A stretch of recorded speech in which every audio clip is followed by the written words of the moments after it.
আসসালামু আলাইকুম। Math with MD side পেজের পক্ষ থেকে সবাইকে স্বাগতম। আজকের ভিডিওতে কথা বলবো 11 এবং 12 এই দুইটি অঙ্কের সমাধান নিয়ে। 11 নম্বর প্রশ্নটি হচ্ছে, পিতার বর্তমান বয়স পুত্রের বর্তমান বয়সের 6 গুণ। অর্থাৎ পুত্রের বয়স যত হবে তার 6 গুণ হবে কি পিতার বর্তমান বয়স। তারপরে বলছে 5 বছর পর তাদের বয়সের সমষ্টি হবে 45 বছর। অর্থাৎ 5 বছর পরেই পিতা এবং পুত্র দুজনের বয়স যোগ করলে যোগফল হবে 45 বছর। পিতা ও পুত্রের বর্তমান বয়স নির্ণয় করতে বলছে। এখানে এই যে 45 সমষ্টি দেওয়া আছে সেটা হচ্ছে 5 বছর পরের। তাহলে আমাদেরকে প্রথমে পিতা এবং পুত্রের বর্তমান বয়স চলকের মাধ্যমে ধরে নিতে হবে। তাহলে আমি ধরে নিই যে ধরি পুত্রের বর্তমান বয়স, পুত্রের বর্তমান বয়স, পুত্রের বর্তমান বয়স, পুত্রের বর্তমান বয়স কত বছর ধরলাম? 1 বছর। পুত্রের বর্তমান বয়স 1 বছর। তাহলে পিতার পিতার বর্তমান বয়স কি হবে? কি বলছে যে পিতার বর্তমান বয়স পুত্রের বর্তমান বয়সের কত গুণ? 6 গুণ। তাহলে পুত্রের বর্তমান বয়স কত? x। তাহলে পিতার বর্তমান বয়স হবে কি তার 6 গুণ, অর্থাৎ 6x বছর। এবার কি বলছে? 5 বছর পরে তাদের বয়সের সমষ্টি হবে কত? 45 বছর। তার মানে পুত্রের বর্তমান বয়স যদি x হয়, 5 বছর পরে কত হবে? 5 বছর পরে তার সাথে আর 5 যোগ হবে না। কারো বর্তমান বয়স যদি 10 হয় তাহলে 5 বছর পরে কত হবে? 10 + 5, তার মানে কত হবে? 15 হবে। বর্তমান বয়সের সাথে কি করতে হবে? ভবিষ্যতের দিকে চাইলে কি করতে হবে? যোগ করতে হবে। তাহলে 5 বছর পরে বলছে, আমি এটা যদি এভাবে লিখি, প্রশ্ন মতে পুত্রের বর্তমান বয়স কত বছর? x বছর। x 5 বছর পরে, 5 বছর পরে পুত্রের বর্তমান বয়স কত হবে? বর্তমান বয়সের সাথে আরো কি করতে হবে? 5 যোগ করতে হবে। তারপর হচ্ছে কি প্লাস পিতার বর্তমান বয়স কত? 6x। 5 বছর পরে পিতার বর্তমান বয়স কত? পিতার যদি বর্তমানে 6x হয়, 5 বছর পরে কি হবে? বর্তমানের সাথে আরো 5 কি হবে? যোগ হবে। তার মানে 5 বছর পরে এটা হচ্ছে পুত্রের বয়স, 5 বছর পরে এটা হচ্ছে কার? পিতার বয়স।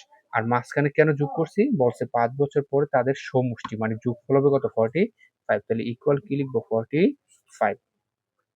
বা এখানে x কয়টা? 6টা, এখানে একটা কয়টা হলো? 7টা। 7x প্লাস এখানে 5, এখানে 5 যোগ করলে কত হবে? 10 ইকুয়াল কত? 45। বা 7x ইকুয়াল 45, এই 10 প্লাস এদিকে আসলে হবে মাইনাসের। 7x ইকুয়াল 45 থেকে 10 গেলে আর কত থাকতেছে? 35। বা x ইকুয়াল 35 ভাগ হচ্ছে কত? 7। x ইকুয়াল 7 দ্বারা 35 ভাগ করলে কত হবে? 5 হবে। 5 7 35। তাহলে x এর মান কত পেলাম? 5। কি নির্ণয় করতে বলছে? পিতা ও পুত্রের বর্তমান বয়স। তাহলে পুত্রের বর্তমান বয়সকে আমি কি ধরছিলাম? x। তাহলে x এর মান কত পেয়েছি? 5। তাহলে পুত্রের বর্তমান বয়স, পুত্রের বর্তমান পুত্রের বর্তমান বয়স কত বছর? 5 বছর। আর পিতার বর্তমান বয়স কি হবে? পিতার বর্তমান বয়স কয় গুণ? 6 গুণ না? তাহলে 6 × 5। তাহলে কত হলো? 5 6 30 বছর।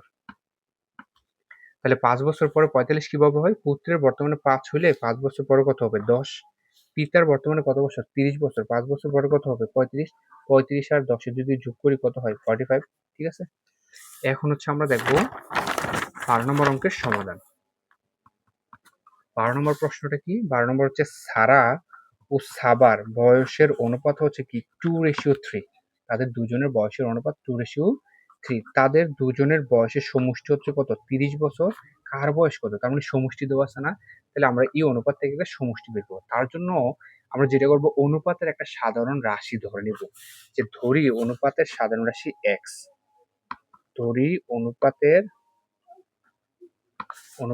সাধারণ রাশি কত ধরলাম? x। তাহলে এই যে সারা আর সাবার অনুপাত 2:3 না? তাহলে সারার বয়স হবে কি? 2। আর অনুপাতের সাধারণ রাশি যেহেতু x ধরছি, তাহলে সারার হবে 2x। আর সাবার কি হবে? সাবার হবে 3x। তাহলে কি লিখবো? সারার বয়স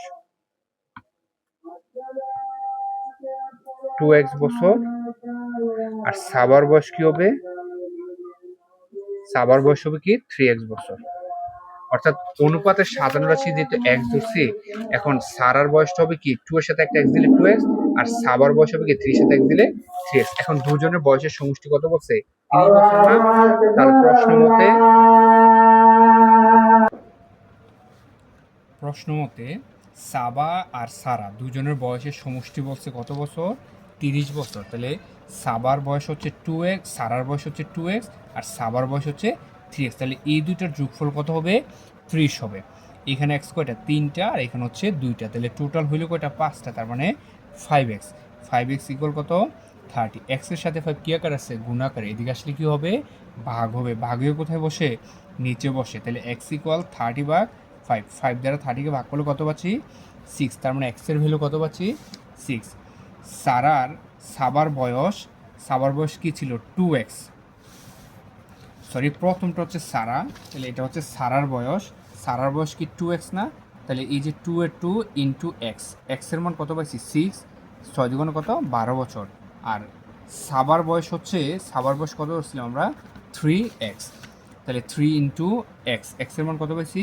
6। 3 আর 6 গুণ করলে 3 6 18। তার মানে সারার বয়স 12 বছর, আর সাবার বয়স হচ্ছে কি 18 বছর।